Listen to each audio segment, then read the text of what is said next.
Hey guys, Chicken here, and today's video is a little bit different. As you can see, it's a video where you can see my face in it.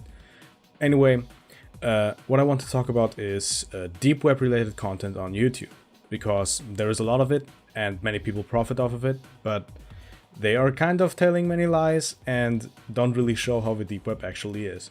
So, for instance, there are many videos regarding deep web mystery boxes, or videos about like creepypastas about people being murdered, stabbed to death, whatever, because they did not have VPN activated or used Windows 10.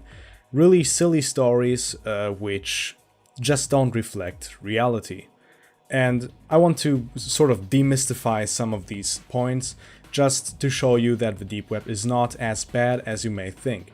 Not meaning that you don't have to be safe on it, because sure as hell you have to do some security measures to browse the web, securely. The point of this video mostly is to show people, newcomers, people that just don't know a lot about the deep web, that not everyone on there and not every site that is on the deep web is run by criminals, or that, the users themselves are not criminals. Because I, for example, am a very normal dude. I just like to browse sites to see what sort of blogs people post. Some personal sites that are posted on the deep web are really interesting, and it's a shame that many people do not want to check out the deep web just because of some creepypastas that are fake anyway, and because of silly rumors that do not make any sense and are only made by fucking YouTubers who have no clue what they are talking about. And on that note, there is one YouTuber, however, that pretty much knows very well what the fuck he's talking about, and that is Mutahar from the channel Some Ordinary Gamers. I love his content, I love his videos.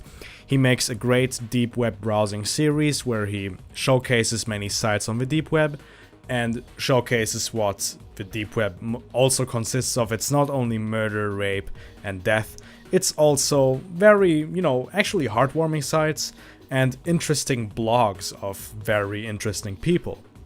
He also made a series about security in the on the deep web, especially relating to Tor, and I can only recommend his videos. They are all amazing, and I hope you will have fun with his channel. Now I want to say what some things are that are kind of unrealistic or not really possible on the deep web. For one, red rooms. Red rooms, there is a possibility that they exist, but most likely they don't, because of the structure, due to the structure of the deep web or the Tor browser overall. Because connection is very, very slow, and streaming video would only be possible in a heavily compressed and very low resolution state, which does not look very good. And I think serial killers would not like to live stream their murders in in fucking 320p or something, and heavily compressed so that no one can actually see what is happening. So red rooms are most likely fake, or fake. Yeah, they are most likely fake, and most of them will not work. There were instances where red room live streams supposedly were happening. One of them was an ISIS live stream, but what was kind of left out about that is that the videos shown of people being massacred, murdered, whatever, those were videos that were found on 4chan, whatever, some random webms of people being murdered and stuff. So it wasn't really a live murder spree of serial killers. So again, red rooms, very unlikely that real red rooms would exist. Not just for maintenance, not just for the streaming quality, but also due to, how much money do they actually make with that.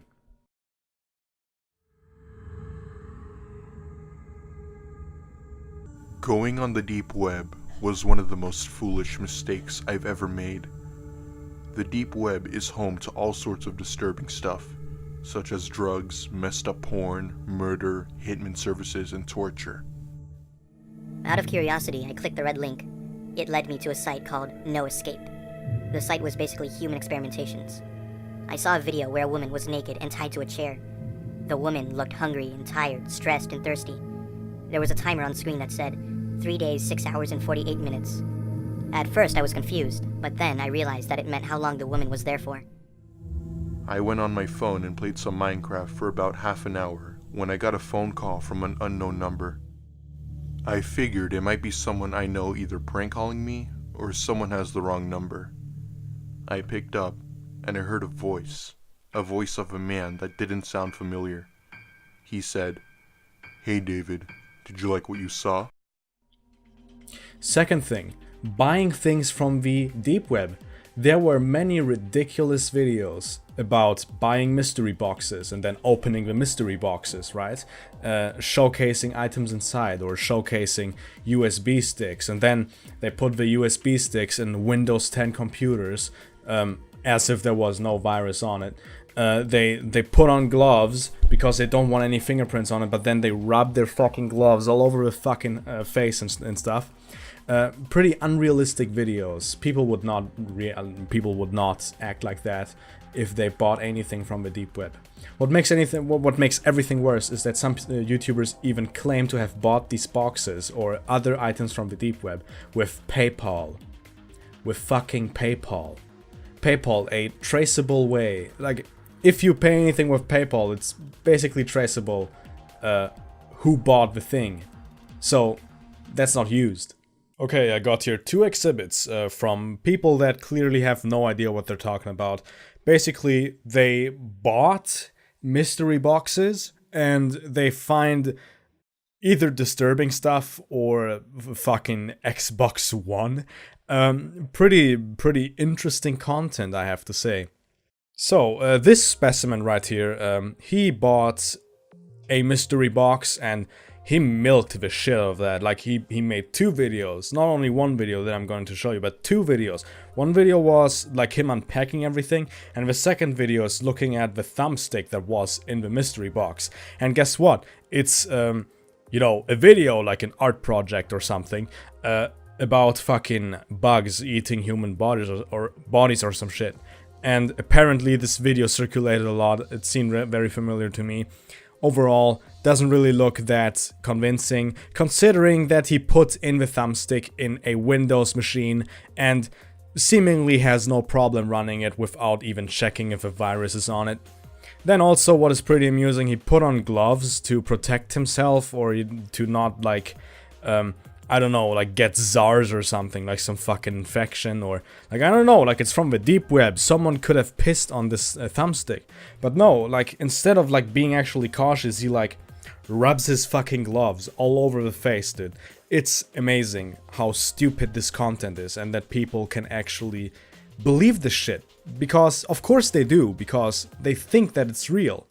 She didn't want to see what was on this thumb drive. I'm kind of nervous to open it up. I don't know whether or not this is like gonna be something like gruesome or morbid or having to do with children. I mean, most of the stuff inside this box had to do with kids, and I feel kind of sick. But what we're gonna have to do is I'm gonna have to turn this camera off, but I'm gonna leave this one on. All right, so let's go downstairs, set this up, and let's take a look at what's on this thumb drive. Monitor. I got my microphone, I got my head cam rolling, and the first thing that I'm gonna do is I'm going to disconnect the internet.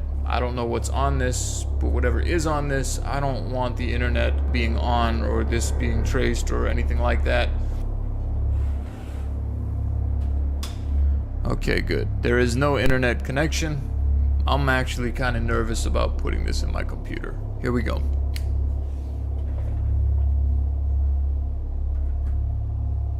My hands are actually like a little bit shaky right now because I don't want to be doing this at the moment. Okay, let's break this down. So, you are scared to view the thumb drive, okay? So you disconnect the internet so you are not traced by any hacker, by any Albonimus hacker, you know? And then, you know, like that's smart on his part, okay? Because that certainly does happen. You don't want to get tracked by any virus or whatever that is on a flash drive when you connect it to the internet. That's also #1 thing to do when you go on tour. You want to disconnect from the internet when viewing downloaded materials, because you never know what these what is in this, like in these data formats. But where I see some faults here is he's clearly using his host PC. This is something that you should not, like, never do on your host PC. You should not use a Windows system, and even if he did use his host PC, he doesn't even make an effort to, you know, get a virtual machine running. I'm not sure if you can connect USB ports to a virtual machine, but if there was a possibility, he would have done that.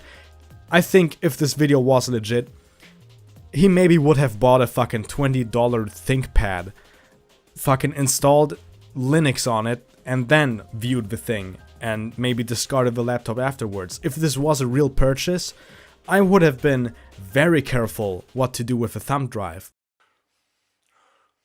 Another point which many people make is that the deep web is filled with disturbing imagery, disturbing content, dangerous content. And honestly, there's more weird stuff on the clear net than on the deep web. Especially scary stuff like this. Alright, so I've just found out there's this thing called the dark web, and it is as bad as it sounds. Apparently, I've never been on. I've known about it. Like everybody else, I've known that there's these websites that exist with bad stuff on. I know that the dark web was there. I've just never had the intention of going on and doing this thing. But today, that all changes. Today, it's all gonna change. So basically, he says, oh man, a VPN, I have to use a VPN to be anonymous because people can steal my information. Nah, dude, I'm not doing this shit. And then he like gets like an old tablet and doesn't install anything on it, or, you know, just install the Tor browser presumably. And then he just fucked off to McDonald's so he can log into like a Wi-Fi hotspot to fucking order like 5 packages, and then he went back home, I guess, and maybe threw away the tablet. This does not make a lot of sense. Now let's talk a little bit about safety, and safety in the sense of how to not click on links on the deep web that are malicious or just very bad. So the only thing you need to do here is use your common sense. As long as you are not searching actively for bad stuff, you most likely will not find bad stuff. And this is something you really have to hammer into your mind here, because you will not stumble across a bad site every 5 seconds if you just don't search for it. Just look how the descriptions are on the list sites, look how the onion link looks, and just click on a site when you are very certain that it is not that bad. Also, again, just remember, when it comes to gore stuff and, you know, witnessing really, really violent shit, the clear web is a much better source for that. You can find videos like these on YouTube, LiveLeak, on 4chan, even on also on Best Gore. You can see many very bad videos on the ClearNet alone. Keep that in mind.